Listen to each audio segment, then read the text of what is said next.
নাম কি? বিলকিস নিয়া। আপনার বাচ্চার বয়স কত? 4 মাস। কতক্ষণ ধরে এই ঠান্ডায় বসে আছেন? 3 ঘন্টা হবে। 3 ঘন্টা ধরে বসে আছেন কেন? বাচ্চাটাকে নিয়ে যাব। কি সমস্যা হচ্ছে ওর? সর্দি কাশি। কি শ্বাসকষ্ট হচ্ছে? কোথায় পাঠালো ডাক্তার? রায়গঞ্জে। তো রায়গঞ্জে কেন নিয়ে যেতে পারছেন না? অ্যাম্বুলেন্স নাই।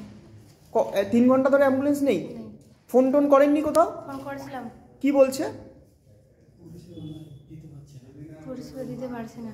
এইটা হতে পারে? মানে পরিষেবা এটা কি হচ্ছে তাহলে সরকারি হাসপাতালে? মানে এইভাবে এরকম করে ঠান্ডায় বসে থাকবেন তাহলে? কি করবো এখন? ফোন করছি, ফোনটা রিসিভ করছে না।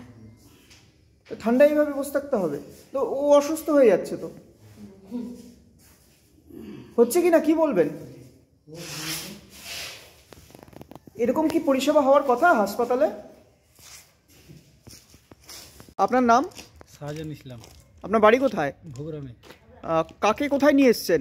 আমার মেয়েকে নিয়ে আসছি হাসপাতালে। বয়স কত মেয়ের? 4 মাস। কি হয়েছে ওর? ওর শ্বাসকষ্ট আর সর্দি কাশি।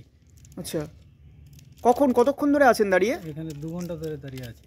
ডাক্তার কি রায়গঞ্জে রেফার করেছে? হ্যাঁ।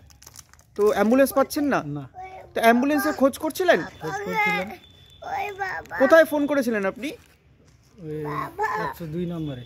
আচ্ছা, আর এমনি আশেপাশে অ্যাম্বুলেন্স খুঁজলেন? অ্যাম্বুলেন্স খুঁজছি তো, অ্যাম্বুলেন্স একটাও নাই তো। হাসপাতালে একটা অ্যাম্বুলেন্স নেই? তো এই যে চিকিৎসা পরিষেবা এই কি বলবেন এটা নিয়ে? এটা নিয়ে বলবো যে এতক্ষণ ধরে দাঁড়িয়ে আছি হাসপাতালে, 4টা গাড়ি, একটাও আমরা পরিষেবা পাচ্ছি না। মানে এটা কি তাহলে এই যে প্রচার হচ্ছে, এই যে বলা হচ্ছে পরিষেবা ভালো, এটা কি পরিস্থিতি তাহলে? পরিষেবা কই? পরিষেবা তো পাচ্ছি না, কোনোই পরিষেবা পাচ্ছি না।